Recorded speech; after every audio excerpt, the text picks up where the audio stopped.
Friends, welcome to MJ spark YouTube channel.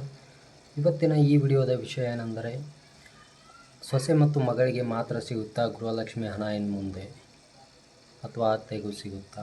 ಹಾಗೆಯೇ ಅಪ್ಲಿಕೇಶನ್ನ ಹೊಸದಾಗಿ ಹಾಕಬೇಕು ಅಂತ ಹೇಳಿದ್ದಾರೆ. ಮುಖ್ಯಮಂತ್ರಿಗಳು ಬದಲಾವಣೆ ಆದ ಕಾರಣ ಗೃಹಲಕ್ಷ್ಮಿಯಲ್ಲಿ ಮಹತ್ವದ ಬದಲಾವಣೆಗಳನ್ನ ಮಾಡಿದ್ದಾರೆ. ಏನೆಲ್ಲ ಬದಲಾವಣೆಗಳನ್ನ ಮಾಡಿದ್ದಾರೆ ಅಂದರೆ, ಹೊಸದಾಗಿ ಅಂದರೆ ಅರ್ಹ ಅಭ್ಯರ್ಥಿಗಳಿಗೆ ಮಾತ್ರ ಗೃಹಲಕ್ಷ್ಮಿ ಹಣ ಹೋಗಬೇಕು. ಇನ್ನು ಉಳಿದಂಥ ಯಾವುದೇ ಫೇಕ್ ಡೀಟೇಲ್ಸ್ ಕೊಟ್ಟು ಅಥವಾ ಏನೇ ಮಾಡಿ ಅಂಥವ್ರಿಗೆ ಗೃಹಲಕ್ಷ್ಮಿ ಹಣ ಹೋಗಲೇಬಾರದು ಅಂತ ಮಹತ್ವದ ಬದಲಾವಣೆಯನ್ನು ಮಾಡಿದ್ದಾರೆ. ಮತ್ತು ಅದರ ಜೊತೆ ಒಂದೆರಡು ಸಣ್ಣ ಪುಟ್ಟ ಬದಲಾವಣೆಗಳನ್ನು ಮಾಡಿದ್ದಾರೆ ಮಗಳಿಗೆ, ಸೊಸೆಗೆ ಅಂತ. ಈ ವಿಡಿಯೋದಲ್ಲಿ ಅದನ್ನು ಕ್ಲಿಯರಿಫೈ ಮಾಡೋದಕ್ಕೆ ಈ ವಿಡಿಯೋನ ಮಾಡಿದ್ದು. ವಿಡಿಯೋನ ಕೊನೆವರೆಗೂ ನೋಡಿದರೆ ಮಾತ್ರ ನಿಮಗೆ ಅದರ ಬಗ್ಗೆ ಸಂಪೂರ್ಣ ಮಾಹಿತಿ ತಿಳಿಯುತ್ತೆ. ಹಾಗೆ ಕೊನೆಗೆ ವಿಡಿಯೋ ಇಷ್ಟ ಆದರೆ ಹಾಗೆ ಲೈಕ್ ಮಾಡಿ. ಬನ್ನಿ ವಿಡಿಯೋನ ಶುರು ಮಾಡೋಣ. ಏನಪ್ಪ ಅಂದರೆ, ಗೃಹಲಕ್ಷ್ಮಿಯನ್ನು 3 ಕಡೆ ಅಪ್ಲಿಕೇಶನ್ ಹಾಕೋದಕ್ಕೆ ಅವಕಾಶವನ್ನು ಮಾಡಿಕೊಟ್ಟಿದ್ದಾರೆ. ಗ್ರಾಮ್ 1, ಕರ್ನಾಟಕ 1 ಹಾಗೂ ಬೆಂಗಳೂರು 1ಗಳಲ್ಲಿ ಯಾವುದೇ ರೀತಿ ಸೈಬರ್ ಸೆಂಟರು, ಮೊಬೈಲ್ ಆ್ಯಪ್ಗಳಲ್ಲಿ ಹಾಕುವಂತಿಲ್ಲ. ಅಪ್ಲಿಕೇಶನ್ ಹಾಕೋದಕ್ಕೆ ಬರೋದಿಲ್ಲ. ಕರ್ನಾಟಕದಲ್ಲಿ ಸುಮಾರು ಗ್ರಾಮ್ 1, ಕರ್ನಾಟಕ 1, ಬೆಂಗಳೂರು 1 ಸೇರಿದಂತೆ 15,000ಕ್ಕೂ ಅಧಿಕ ಕೇಂದ್ರಗಳಿವೆ. ಆ ಕೇಂದ್ರಗಳಲ್ಲೇ ಹೊಸದಾಗಿ ಅಪ್ಲಿಕೇಶನನ್ನು ಹಾಕಬೇಕು. ಅದು ಇನ್ನೂ ಆಫಿಷಿಯಲಿ ಆಗಿಲ್ಲ, ಹೇಳ್ತಾ ಇದ್ದಾರೆ. ಆಫಿಷಿಯಲಿ ಆದ ನಂತರ ನಾವು ತಿಳಿಸ್ಕೊಡ್ತೇವೆ. ಇದರಲ್ಲಿ ಮಹತ್ವವಾದ ಇನ್ನೊಂದು ಬದಲಾವಣೆ ಏನಪ್ಪ ಅಂದರೆ, ಈಗಾಗಲೇ ಗೃಹಲಕ್ಷ್ಮಿ ಹಣವನ್ನು ತೆಗೆದುಕೊಳ್ಳುತ್ತಾ ಇರುವಂಥ ಅತ್ತೆ ಅಥವಾ ತಾಯಿ, ಮನೆಯಲ್ಲಿ ಹಿರಿಯರು, ಯಜಮಾನಿ ಅಂತ ಯಾರಿದ್ರಲ್ಲ, ಒಂದು ವೇಳೆ ಆಕಸ್ಮಿಕವಾಗಿ ಅವರೇನಾದ್ರು ಡೆತ್ ಆಗಿದ್ದರೆ ಅಂಥವರ ಗೃಹಲಕ್ಷ್ಮಿ ಯಾರು ಅಪ್ಲೈ ಮಾಡ್ಬೋದು ಅಂದರೆ, ಅವರ ಮಗಳು ಅಥವಾ ಸೊಸೆ ಇರ್ಬೋದು. ಮಗಳು ಮದುವೆ ಆಗಿದ್ದರೆ ಮುಗೀತು. ಒಂದು ವೇಳೆ ಮದುವೆ ಆಗಿಲ್ಲ, ಮನೆಯಲ್ಲೇ ಇದ್ದಾಳೆ ಅಂದರೆ ಅಂಥವರು ಅಪ್ಲೈನ ಮಾಡ್ಬೋದು. ಅಥವಾ ಮಗಳು, ಸೊಸೆ ಇಬ್ಬರಲ್ಲಿ ಒಬ್ಬರಿಗೆ ಮಾತ್ರ ಬರುತ್ತೆ.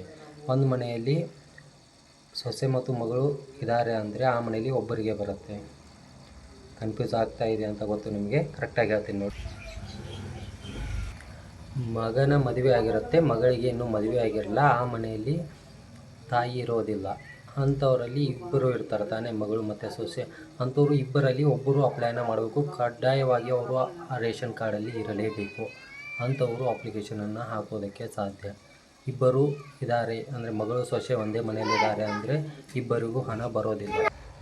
ಈ ಥರ ಬದಲಾವಣೆಗಳನ್ನ ಗೃಹಲಕ್ಷ್ಮಿಯಲ್ಲಿ ಮಾಡಿದ್ದಾರೆ. ಇನ್ನು ಅಪ್ಲಿಕೇಶನ್ ಸಲ್ಲಿಸೋದಕ್ಕೆ ಯಾವುದಾದ್ರು ಡಾಕ್ಯುಮೆಂಟ್ಸ್ ಬೇಕು ಅಂದರೆ, ಯಜಮಾನಿಯ ಆಧಾರ್ ಕಾರ್ಡ್, ಅಂದರೆ ಯಾರ ಹೆಸರಲ್ಲಿ ನೀವು ಅಪ್ಲಿಕೇಶನನ್ನು ಸಲ್ಲಿಸ್ತಾ ಇರ್ತಾರಲ್ಲ ಅವರ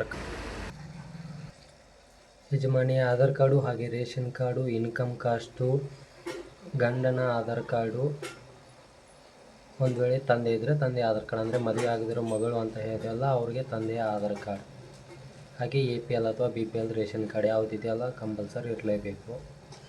ಇಷ್ಟೆಲ್ಲ ಡಾಕ್ಯುಮೆಂಟ್ಸ್ಗಳು ಇದ್ದರೆ, ಬ್ಯಾಂಕ್ ಪಾಸ್ಬುಕ್, ಇದರ ಜೊತೆಗೆ ಬ್ಯಾಂಕ್ ಪಾಸ್ಬುಕ್ ಒಂದು, ಇಷ್ಟೆಲ್ಲ ಮಾಹಿತಿಗಳನ್ನ ಇಟ್ಕೊಂಡು ನೀವು ಅಪ್ಲಿಕೇಶನನ್ನು ಹಾಕಬೇಕು. ಅಪ್ಲಿಕೇಶನ್ ಆಫೀಷಿಯಲ್ ಆಗಿ ಹೇಳಿದಾಗ ಅಪ್ಲಿಕೇಶನನ್ನು ಸಲ್ಲಿಸಿ.